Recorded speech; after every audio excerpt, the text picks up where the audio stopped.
It's the last video with Joshua Boo Boo as we finishing this comprehension exercise, drawing conclusions. Go on, Joshua. It was dark. Go on. It was dark. Red lit a match to help him to see how much gas was in the open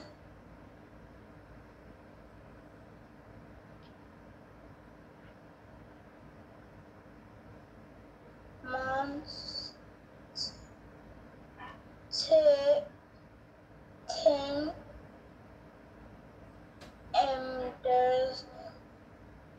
there was a ball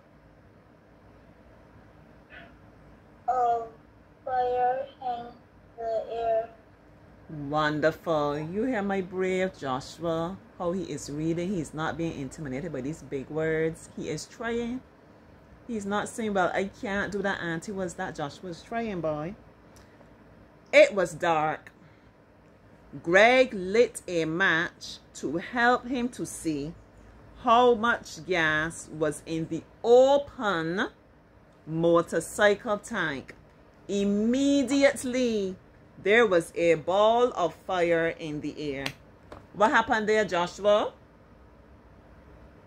The bike blown up in flames. It blew up, and why it blew up? Because the gas tank is open, though, Greg. You having a senior moment or something, and you lit the match to look into the open tank. I don't know what happened there, Greggy Boo Boo. Right, so obviously there will be an explosion, the fire and the gas, and whoosh, everything big flames. All right, I'm gonna. All right, if I will let you keep reading, go on, Joshua. We just go over by about 5 minutes. Just 3 more sentences. Let's finish strong. Read the next one there. Joseph loves to read. She gets more mix in her English exams. Julie loves to read. She gets many marks in her English examination. What am I trying to say, Joshua? She is passing English. Why is she passing English, Joshua? Because she's well at reading. Yes, not just she's well, but she loves to read, right? She spends a lot of time reading. So it's showing us the connection, the importance of reading. Yeah, you got to be able to practice your reading. That will help you to do well in English. Look at us here now. We're reading through these things. We're reading comprehension. You see how Joshua's growing? You see how eager Joshua is? Joshua, you find that you like reading more now since you start lessons with Auntie Joshua? Yes, please. Yeah. One time Joshua would tell you he prefers maths. He's not so keen on the English, you know? Yeah. No, every time Joshua said, can we do comprehension? Can we do comprehension? I want to read. Or when Joshua first started, he would read just a few sentences. Then he would say, Auntie, your turn. No, Auntie can't get her turn. Joshua take over the whole reading for the lesson. Auntie's so proud. Auntie's so proud of you, Joshua. Last 2 sentences, star boy. Whenever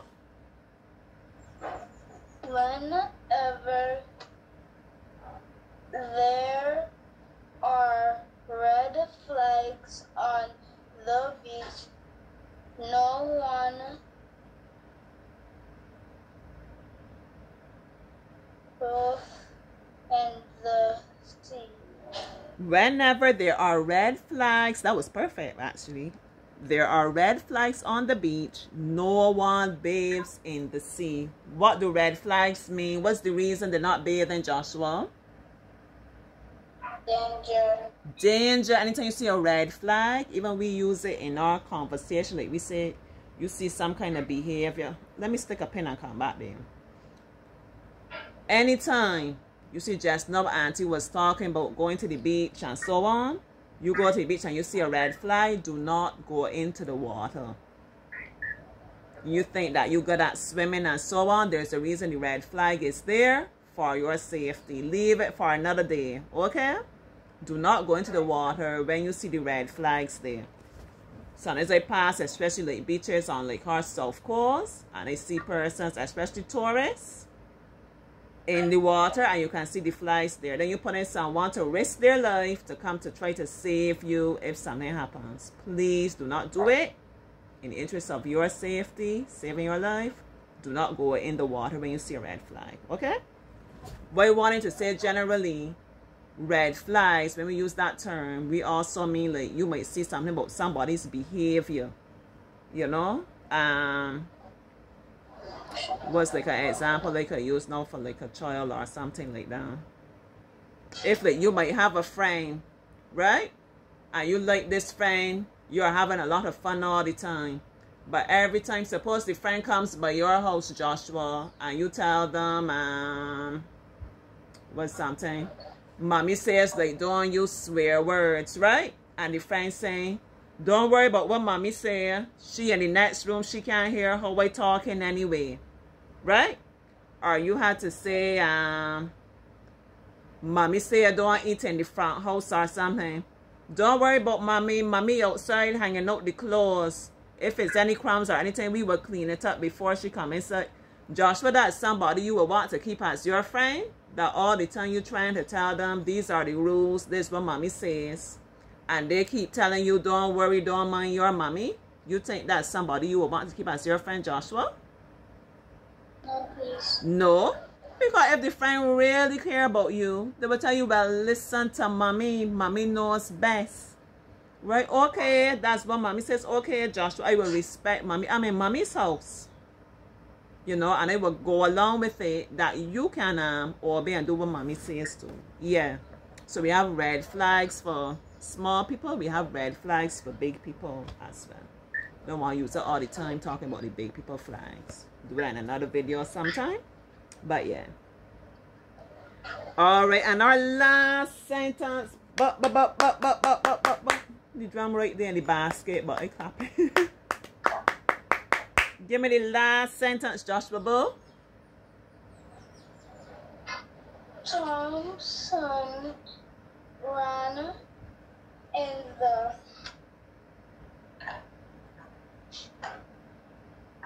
potato race.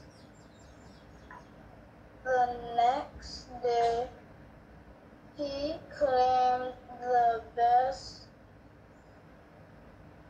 trophy for his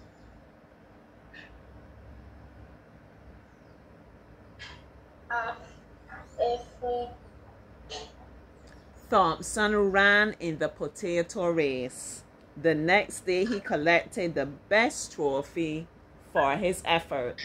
So what was happening in this race, Joshua? Is it that Thompson is a potato, or what was happening in the potato race? He was maybe written with 2 potatoes in his hand. Yeah. Or you have to balance it in something. That's a very good thing the children do, actually. I never appreciated it, but now I have more understanding. Very good for coordination and balance. Yeah. Your motor skills, you know. So he ran in this race. The next day, he collected the best trophy for his effort. So how did he place in this race, Joshua? He come last? Second place. You think he comes second place? Okay. Why you say second place? Because at the end of the story, it says effort. Effort. You hear that? Whoa. You see that now? You see that? I think he actually won because they said the best trophy. Right? So if you get the best, you must be number 1. That's how I think in it. But to show you, and he's not wrong in saying that, most times when we say good effort, that was a fine effort. Very good effort. Right? We mean to say, and it's kind of sad to say too, we mean to say that you have somehow fallen short, but I still want to recognize your effort, right? So you see how Joshua is thinking? Joshua, that's something teacher will tell you a lot, like good effort. Yes. Yeah, teacher tells him good effort at school, right? And as I said, let me recognize I'm showing off my legs. It is what it is. If you got it, you got it. You know it is what it is. Lessons done now.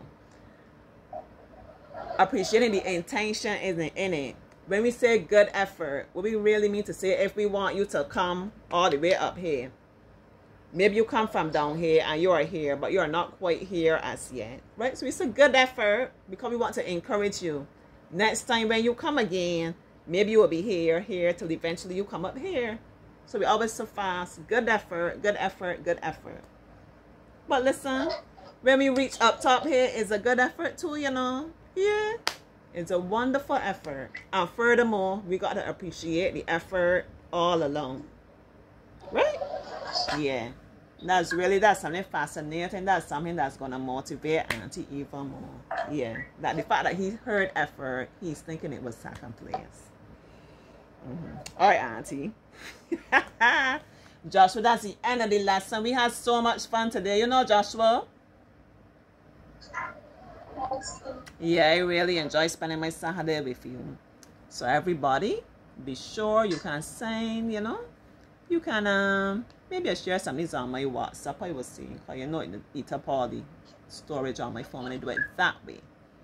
But for all the persons who encourage my Joshua, I know Joshua's dad is going to be also proud of him and his effort. Let me use the word, his effort. Yeah, Joshua is getting stronger and stronger every single time. Joshua growing, you know, Auntie growing too, you know. All of we growing together. Yeah. So let that be a challenge to you. Give of your best effort. Let me hear you give a little piece of advice to the children there, Joshua. What you want to tell them about their efforts? Always try your best. Always try your best. Always give your best effort. Only you can know what is your best effort. And my little peoples, and my not so little peoples, once you are giving of your best, Auntie is always proud of you. And what's best today might not be best tomorrow, you know, because today you might be feeling great. Tomorrow you might not feel so hot. So tomorrow you can't do as much as you did today, but, you know, each from day to day you give of the best, what you're able to do on that particular day. Sometimes you start have you thinking today will be a great day, and something happened. You heard the little girl, she left and she didn't have her umbrella. She gone across the field, she's soaking wet. So you feel that happened to her, Joshua. When she get home, she will be in a good mood. She might be feeling a bit miserable and lousy. You know, Joshua? A little bit miserable. A little bit miserable and soggy and yucky she really feel when she come home. Oh, let me just shower and help mom set the table, have dinner and get away my homework. No, because you're feeling a bit offset with what happened, you know. You understand that there. You're low grace. All right? Anyhow, it's been a fabulous time with you. I need to go and get something for this rumbling tummy here. And then I'm going to come back and do a couple of videos to share outside the lessons, right? Yeah. You know, when I have these quiet, still days, I try to do that when I can. Bye-bye.